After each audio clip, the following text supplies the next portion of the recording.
नमस्कार, बहुजन क्रांति न्यूज मध्ये आपले सहज स्वागत आहे। हम फौजी इस देश की धड़कन हैं, हर दिल का हम प्यार माँ की तड़पन है। हम फौजी इस देश की धड़कन हैं। रिटायर माजी सैनिक उत्तम बुरुंगे यांच्या कुटुंबावर होत असलेल्या अन्यायामुळे सहकुटुंब एक दिवशी लाक्षणिक उपोषण जिल्हा सोलापूर कार्यालयासमोर होणार असे त्यांनी जाहीर केले। हे माझ्या हातामध्ये जे प्रमाणपत्र दिसत आहे हे गजेट ऑफ इंडिया आहे, ज्याद्वारे राष्ट्रपती डॉक्टर शंकरदयाल शर्मा यांनी मला माझ्या 19 वर्षाच्या सर्व्हिसला पाहून ज्युनियर कमिशन्ड ऑफिसर या पदावर नेमणूक केली। ते गजेट ऑफ इंडिया आहे।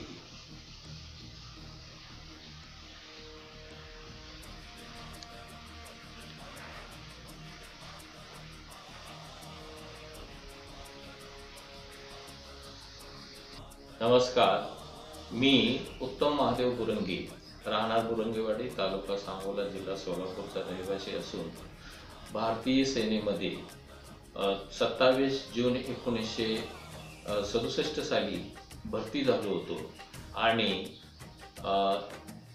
30 जून 1996 साली रिटायर झालो। ही 28 वर्षाची निष्कलंक सेवा भारतीय सेनेमध्ये मी करून सेवानिवृत्त झालो आहे।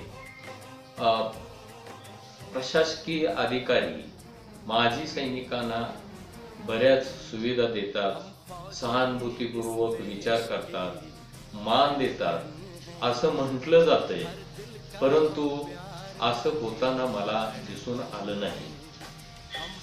प्रशासकीय अधिकारी हे जाणून बुजून माजी सैनिकांच्या प्रती दुर्व्यवहार करतात, त्यांच्या अडीअडचणीकडे दुर्लक्ष करतात असंच मला दिसून आलं। त्याचं ठळक उदाहरण म्हटलं तर माझ्याबरोबर घडलेली घटना मी घटनेचं वर्णन करतो। मी डिसेंबर 2015 साली पत्रा शेडची इमारत माझ्या मालकी हक्काच्या जमिनीमध्ये बुरंगेवाडी गट नंबर 1 मध्ये बांधली। त्या इमारतीचा उतारा मारण्यासाठी जून 2016 मध्ये ग्रामपंचायत ऑफिस मध्ये गेलो तर मला ग्रामसेवकाकडून सांगण्यात आले की तुमचा सावत्र भाऊ तुकाराम महादेव बुरुंगे यांनी अर्ज दिला आहे की ह्या गट सामायिक असल्यामुळे त्या गटामध्ये कुठल्याही इमारतीची नोंद होऊ नये म्हणून ही नोंद थांबविली आहे। नोंद झाली असताना मला खोटे सांगण्यात आले। त्याच्यानंतर मी माहितीच्या अधिकाराखाली त्यांच्याकडून माहिती मागितली की ग्रामपंचायतला नोंद धरणे थांबविण्याचे अधिकार आहेत का, असे माहिती मागितल्यानंतर त्यांनी खोटा ठराव घेतलेला ठरावाची प्रत मला दिली। ती झालेली नोंद मी रद्द केली। पहिल्यांदा ते खोटे बोलले की नोंद झाली नाही आणि त्याच्यानंतर सांगतात की नोंद झाली होती परंतु ठराव घेऊन रद्द केली। ही त्यांची चूक माझ्या लक्षात आल्यानंतर मी माननीय मुख्य कार्यकारी अधिकारी, जिल्हा अधिकारी, पंचायत समितीचे BDO यांना तक्रारी अर्ज दिला आणि त्या तक्रारी अर्जावरून त्यांनी डिपार्टमेंटल इन्क्वायरी नेमली। त्या इन्क्वायरीमध्ये पहिला अहवाल चौकशी अधिकाऱ्याने गोलमोल दिला आणि त्या गोलमोल अहवालामध्ये सुद्धा खोटे लिहिण्यात आले की उत्तम बुरंगे यांनी बांधलेला पत्रा शेड ची नोंद रद्द करावी हे तुकाराम महादेव बुरंगे यांनी अर्ज दिला असे त्यामध्ये लिहिले। त्यामध्ये असे नसताना त्याच्यानंतर त्यांनी तो खोटा अहवाल BDOला दिला आणि BDOने ग्रामपंचायतला गोलमोल कारवाईसाठी पत्र दिले आणि ग्रामपंचायतकडून एप्रिल 2017 पर्यंत त्याची कारवाई काहीच केली नाही आणि कारवाई होत नाही हे दिसून आल्यानंतर मी लोकशाही दिनामध्ये जिल्हाधिकाऱ्यांना 3 एप्रिल 2017 रोजी अर्ज दिला आणि न्यायाची मागणी केली। त्यावर 30 मे 2017ला दुसरी चौकशी नेमण्यात आली। त्या चौकशीमध्ये चौकशी अधिकाऱ्याने अर्धसत्य दिलं। त्या अर्धसत्यामध्ये त्यांनी कबूल केले की ग्रामपंचायतनी कारवाई केली नाही, म्हणून त्यांच्याकडून माहिती मागून घेऊन चौकशी अंती त्यांच्यावर कारवाई करावी असा त्यांनी अहवाल दिला। तोही अपूर्ण असल्यामुळे परत मी जिल्हा अधिकाऱ्यांना लोकशाही दिनामध्ये अर्ज देऊन न्यायाची परत मागणी केली। त्यानंतर तिसरी चौकशी नेमण्यात आली आणि ती चौकशी ऑगस्ट-सप्टेंबर 2017 मध्ये सुरू झाली। त्या चौकशीमध्ये सुद्धा ह्यांनी अर्धसत्यच दिलं, परंतु त्यांना ग्रामपंचायत बुरंगेवाडीचे सरपंच आणि ग्रामसेवक यांना दोषी ठरवावे लागले, कारण तसे पुरावे समोर आले। त्या चौकशीमध्ये ग्रामपंचायतचे 5 सदस्य यांनी जबाब दिले की हा ठराव झालेला आम्हाला माहित नाही, आणि जे सूचक होते त्यांनी जबाब दिला की हा प्रस्ताव हा ठराव मी मांडलेला नाही आणि ठराव झालेला मला माहित नाही, म्हणून सरपंच आणि ग्रामसेवक यांना त्यांनी दोषी ठरविले। परंतु दुसरी सदस्य जे अनुवादक ठरावचे होते वंदना तुकाराम बुरंगे,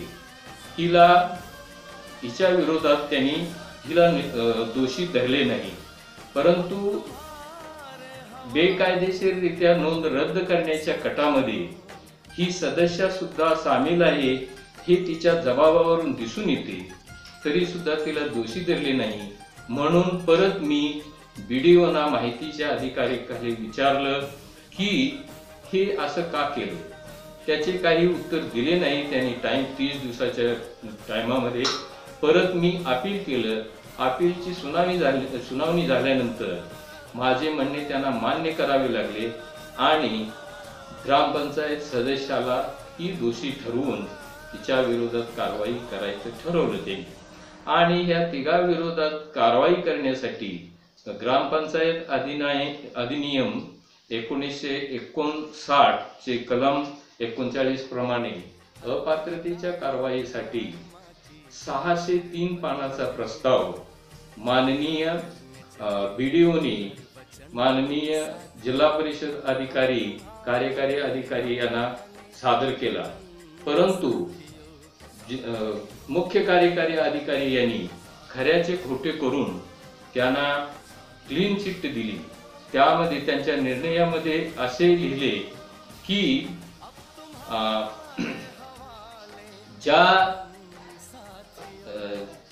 ग्रामसेवकांनी सेवकावर आरोप आहे त्याच्या जबाबावरून आणि सध्या कार्यरत असणारा ग्रामसेवक यांच्या जबाबामध्ये त्यांनी सांगितले की नोंद रद्द केली आणि परत पूर्ववत केली, यामुळे त्यांना दोषी धरता येत नाही असा निकाल मुख्य कार्यकारी अधिकारी यांनी दिला। तसेच ग्रामसेवक ग्रामपंचायत अधिनियमाच्या कलमाशी अनभिज्ञ असल्यामुळे त्यांना दोषी धरता येत नाही हाही निकाल दिला। हा निकाल फारच हास्यास्पद आणि दुर्दैवी आहे, कारण एक भारतीय प्रशासकीय सेवेचे अधिकारी इतक्या एखाद्या लहान मुलासारखा निकाल देतात। कारण ग्रामसेवकांच्या परीक्षा होतात, त्यांना सर्व्हिस मध्ये घेताना इंटरव्ह्यू होतात, त्यांना योग्य आहे म्हणून सिलेक्ट केलं जातं आणि प्रशासकीय अधिकारी मुख्य कार्यकारी अधिकारी त्यांना अनभिज्ञ म्हणतात। ही फारच हास्यास्पद गोष्ट आहे। आणि शेवटी त्यांनी हा निकाल दिल्यानंतर तो निकाल मला आघात करण्यासारखा होता आणि मला आश्चर्य झालं, दुःख झालं म्हणून मी त्या निकालासाठी परत विनंती अर्ज माननीय मुख्य कार्यकारी अधिकारी यांना दिला की या प्रकरणाची फेर चौकशी करून योग्य न्याय द्यावा. आपण पूर्वी दिलेला न्याय योग्य नाही आणि मला मान्य नाही, तरी फेर चौकशी करून योग्य न्याय द्यावा ही विनंती केली, परंतु त्यांनी काहीच केले नाही. यावर मी प्रधान सचिव महाराष्ट्र शासन आणि पुणे विभागीय आयुक्त यांना भारूड सर आणि चंचल पाटील यांच्या विरोधात यांच्यावर कारवाई करण्यासाठी तक्रारी अर्ज दिला. त्या अर्जावर प्रधान सचिव महाराष्ट्र शासन यांनी विभागीय आयुक्त यांना आदेश दिले की या प्रकरणाची गंभीर फेर चौकशी करून त्याचा अहवाल सादर करावा आणि तक्रारकर्त्यांना आमरण उपोषणापासून परावृत्त करावे आणि त्यांना परावृत्त करण्यासाठी काय कारवाई केली याचा अहवाल सादर करावा. तसेच विभागीय आयुक्तांनी मुख्य कार्यकारी अधिकारी जिल्हा परिषद सोलापूर डॉक्टर भारूड यांना आदेश दिले की या प्रकरणाची सखोल चौकशी करून अहवाल सादर करावा आणि तक्रारदाराला उपोषणापासून परावृत्त करावे. इतकं सारं होऊन सुद्धा मुख्य कार्यकारी अधिकारी श्री भारूड यांच्याकडून कुठलीही कारवाई झाली नाही. म्हणून मला 21 जानेवारी 2019 रोजी मी सहकुटुंब उपोषणास बसणार आहे. एक 28 वर्ष सर्व्हिस करून निष्कलंक सेवा करून राष्ट्रपतीचा सन्मानाचे पत्र ज्यांनी त्यांना ज्युनियर कमिशन्ड अधिकारी या पदावर नेमणूक केली त्या अधिकाऱ्यास किंवा त्या माजी सैनिकास उपोषणास आपल्यावर झालेल्या अन्यायासाठी उपोषण करावे लागत असेल तर ही फारच दुर्दैवी गोष्ट आहे आणि संपूर्ण माजी सैनिकाचा अपमान आहे. तरी या माझ्या प्रकरणावर गंभीर प्रकारे विचार करून मला योग्य न्याय द्यावा ही करबद्ध प्रार्थना आहे. जय हिंद, जय महाराष्ट्र. अपने खून से लिखो अपना इतिहास तुम, अपने खून से लिखो अपना इतिहास तुम, अपने भारत को अपना नमन साथियों, नमन साथियों.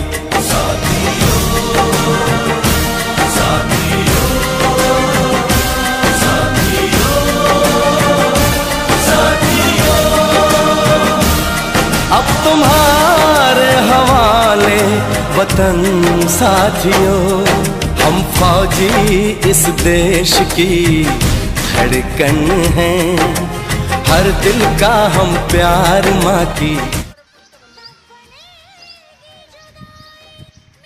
तरी त्यांना न्याय मिळेल का याचे लक्ष वेधून राहिले आहे.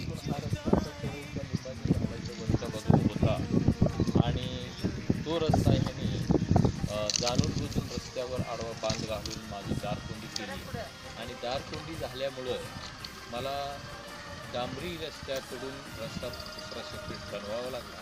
त्यामुळे माझी बराच शेतीचे नुकसान झाले. शेतीमध्ये स्पॉट पाणीसाठी मामलेदार आले होते. मामलेदारांच्या समोर सुद्धा सरपंचांनी खोटे जबाब दिले की हा रस्ता इथं नव्हताच, असे खोटे नाटे वरील अधिकाऱ्यांना सांगून. दिनांक 21/1/2019 रोजी सोलापूर येथे जिल्हा परिषद कार्यालयासमोर 1 दिवसाचे लाक्षणिक उपोषण करणार असल्याचे सांगितले आहे. मी हमीद बागवान, बहुजन क्रांती न्यूज, सांगोला. मेरे सर पे लगा के टीका रंग न पड़ने दिया कभी मैंने तो